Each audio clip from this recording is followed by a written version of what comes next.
My therapist told me that writing this will help me heal, so I put it into words and posted on an anonymous site, even though it's been many years since it happened. I have no idea if anyone will read this, but then it's written for me, not for a general audience.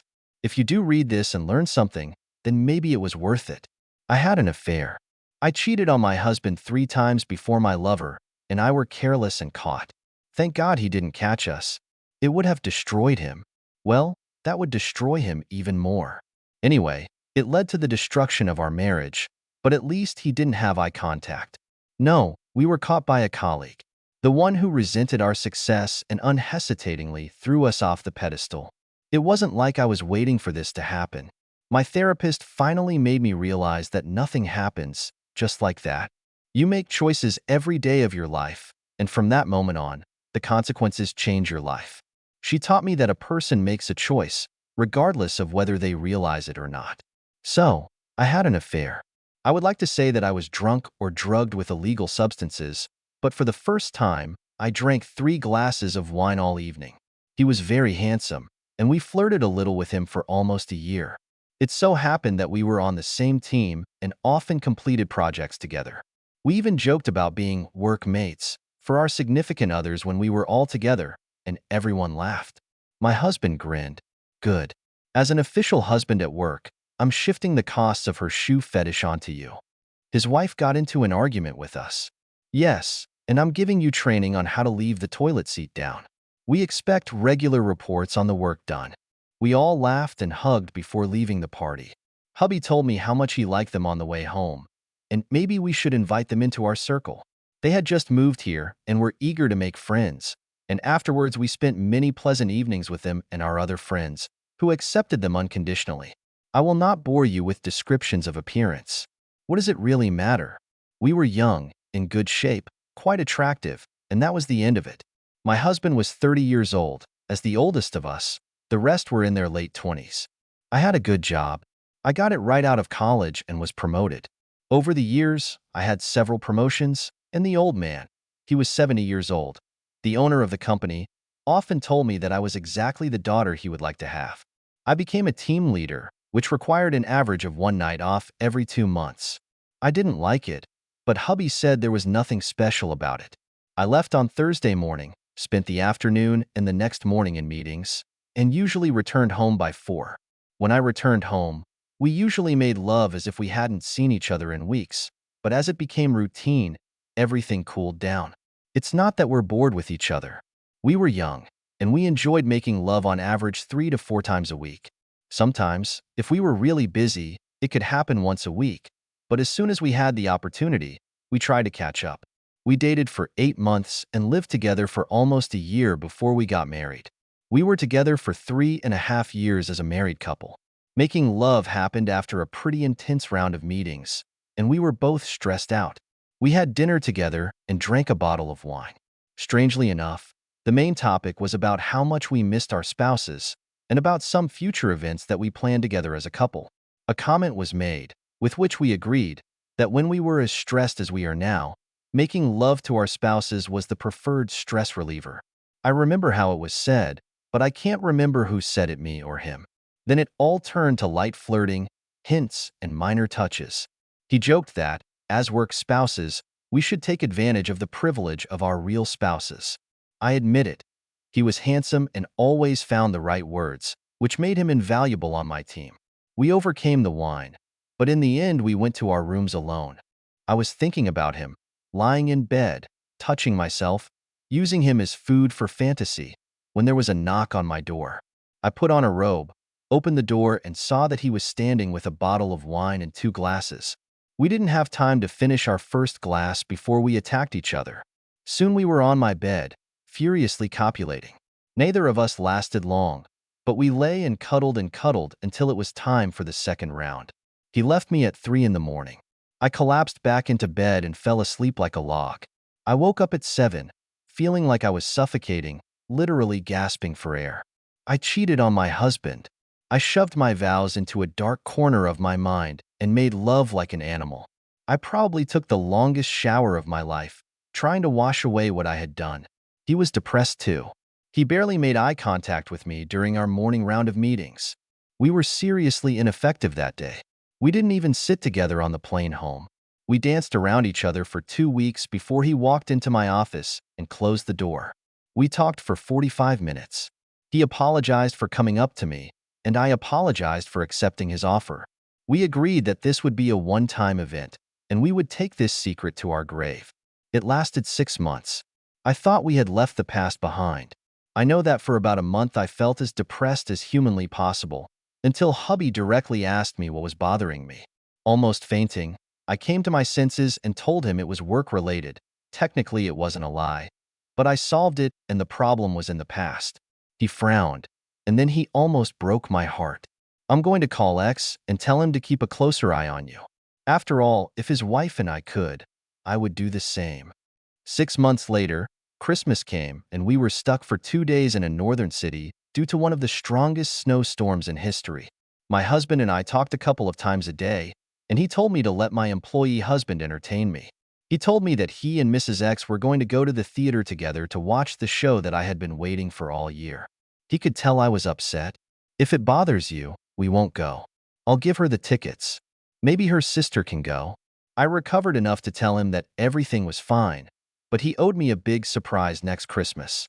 He agreed and said he was already working on it. X and I sympathized, and he complained about how much his wife liked my husband. It's always like, look how attentive he is. It must be nice to be treated like a queen. Did I tell you about the delicate necklace he bought her just because he saw it and thought how good it looked on her? I unconsciously stroked the necklace, smiling at the joy it brought me. It was a complete surprise. Not my birthday, not Christmas, just because a sensual neck like yours deserves it. This will emphasize the smoothness and perfection of your skin. He wasn't perfect, and he had minor flaws that annoyed me endlessly. Then I saw other couples in our group, how the women envied me, and the men either admired him or were disgusted because he held the bar so high. Then I just smiled and squeezed his hand a little tighter. As a result, we got drunk and made love for 2 days. We were still doing this when they called my room to tell us that the airport was now open and we could go home. We took a shower together, sat on the plane together, and swore that although we enjoyed it immensely, it absolutely would never happen again. For months later, we were caught. Without going into details, I will say that the consequences were huge. My boss called us both separately. He was almost in tears when he saw me. I can't tell you how disappointed I am in you. You were the best of the best. I've always admired your marriage. It seemed to me that it was very similar to mine when my wife and I first started our journey together. Do you still have a husband? I nodded, not bothering to hide my tears. Yes, I was still married, even if I hadn't seen my husband for 2 weeks. Good. He was a wonderful man. I hope deep down he forgives you. I have to protect my business and I can't be so condescending. You still have your job, but your days as a team leader are numbered. You will never travel representing this company again, or represent it publicly. Do you understand? I nodded, glad I still had a job. However, I knew that my days in his company were numbered. My star will never rise higher than I was now. Somewhere in the future, I'll have to dust off my resume and hope he gives me a reasonable recommendation. Things weren't going so well for X. He quietly left in exchange for a reasonable recommendation. I was sure it was carefully written. Mr. X has excellent communication skills, works well with others, blah blah blah.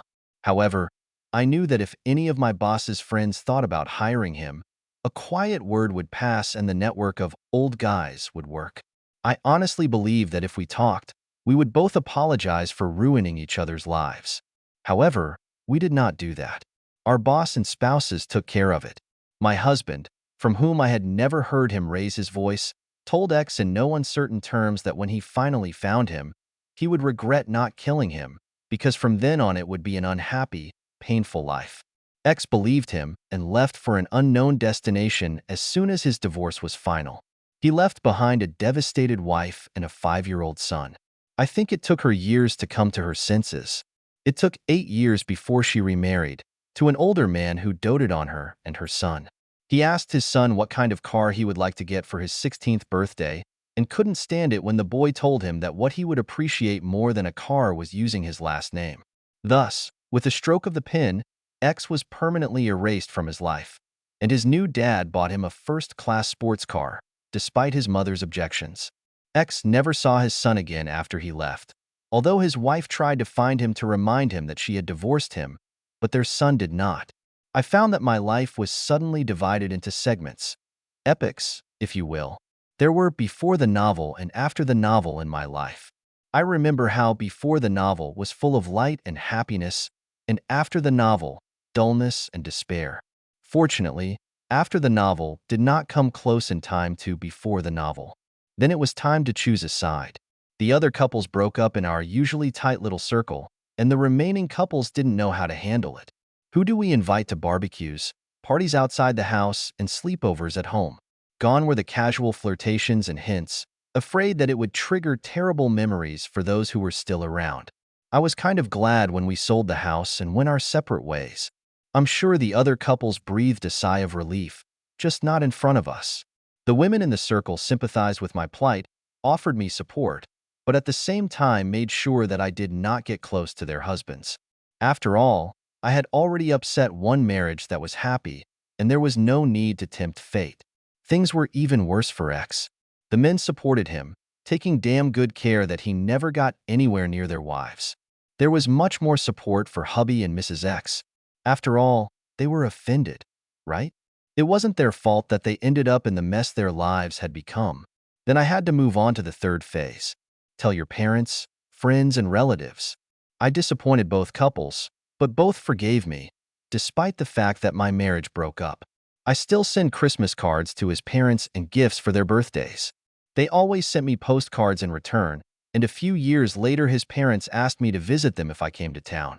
I never went, but I thank them warmly for their kindness. The first victim in the era of after the novel was our personal life.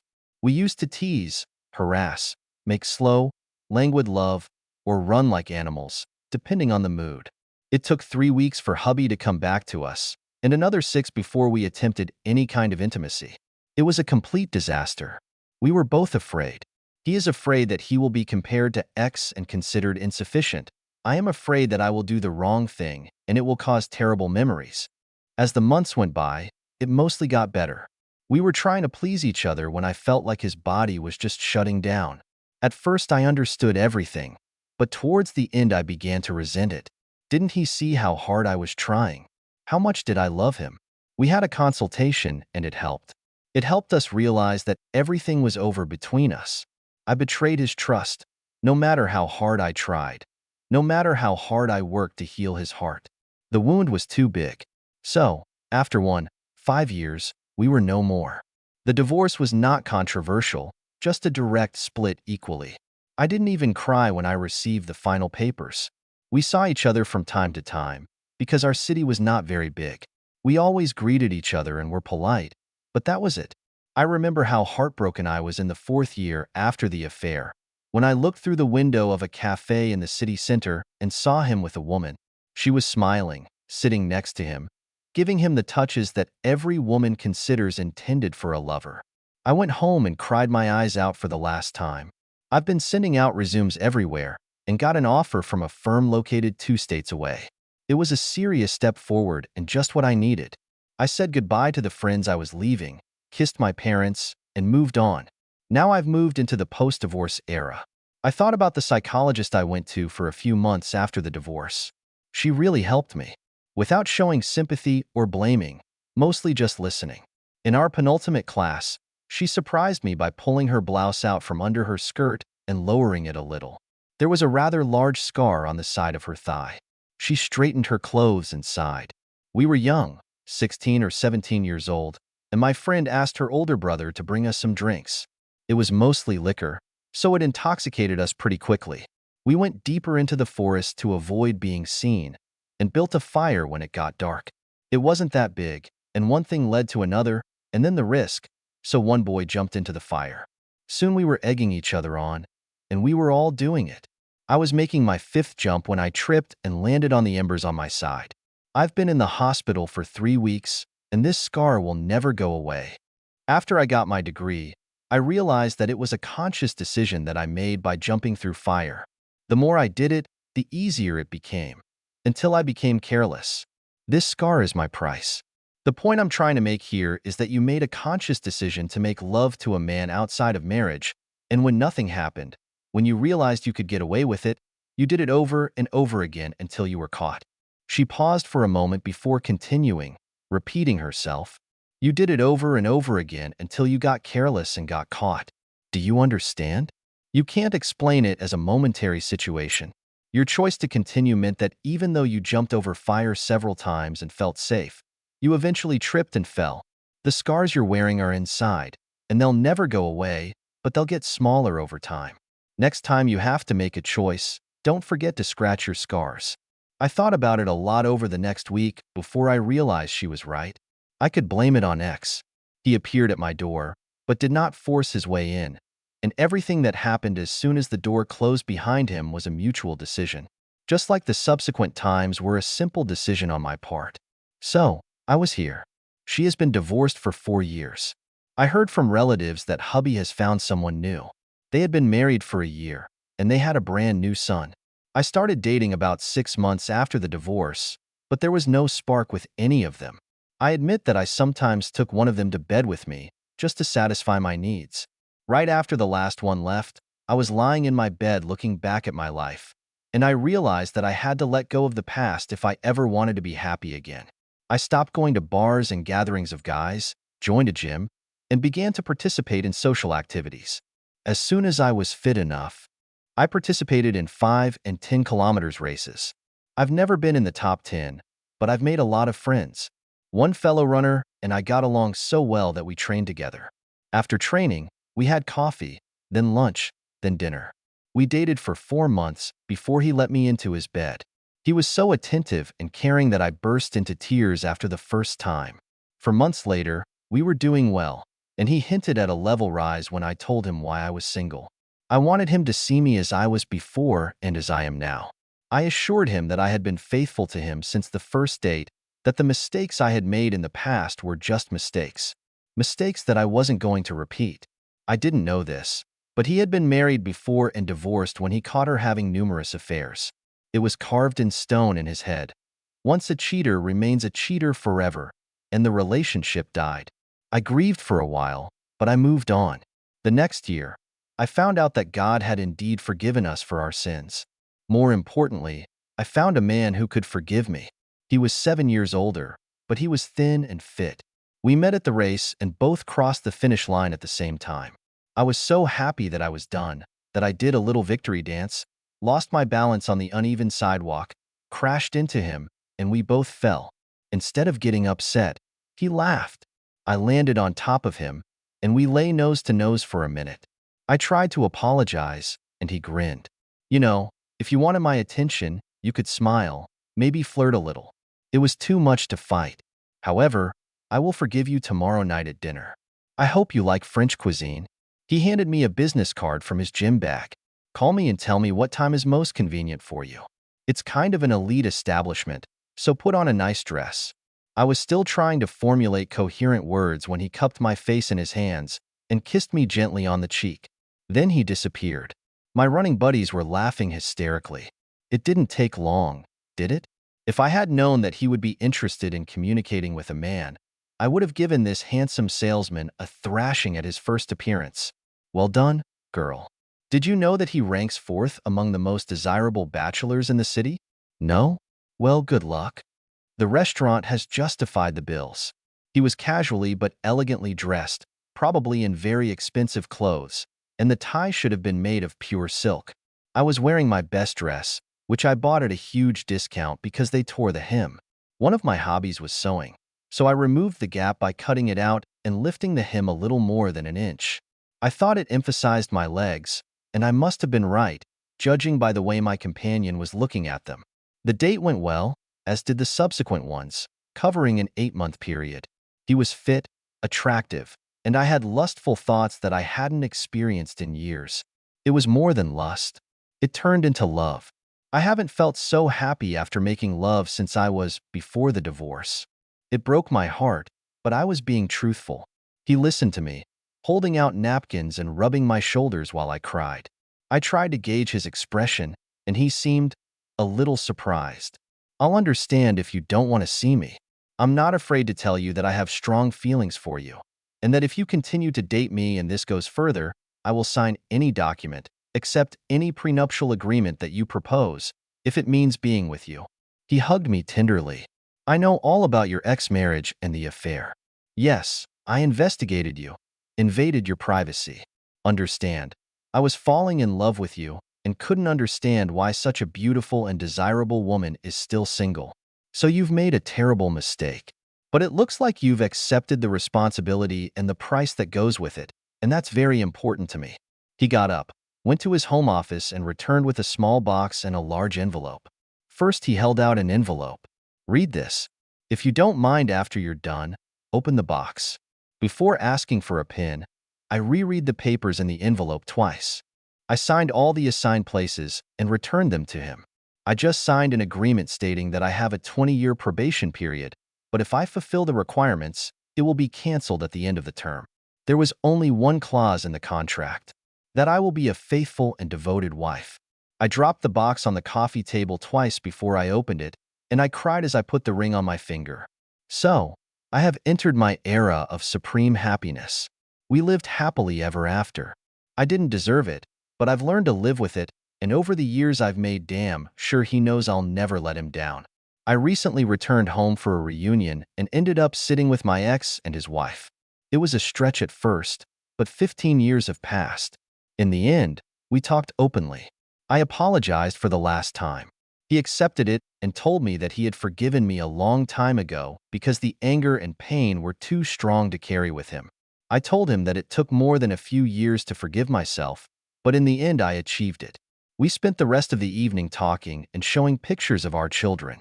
We had two, both girls, and they had 3 boys. That's the moral of the story. Sometimes good people do stupid things. Even if they didn't want to, even if they weren't caught, it would haunt them for the rest of their lives. There will always be a small voice in the back of their brain that whispers, "What if this is the day they find out?" I was arrogant because deep down I sincerely believed that if I was caught, my husband would forgive me. You can all see how well it worked. I'm watching my girls like a hawk, and when they're old enough to understand, I'm going to tell them about my past and hope they have the maturity to learn from it and forgive me. I'm also going to tell them a story about scars. This is it. My therapist was right. It's nice to get it off my chest. Thank you for reading. And if I helped you make a decision that will prevent you from creating a life-changing event, then good. If I hadn't done that, well, it's all on your conscience. If you think about it, think about how well you can tolerate scars. As the lady said, that's it. I wrote this after reading an essay written by a woman and posted anonymously on the internet.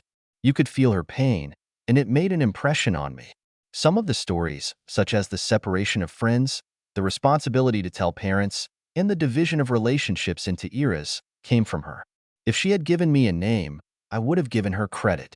I struggled to get this published, but it's a story worth telling. If she had read this, I would have thanked her for her honesty and inspiration. End.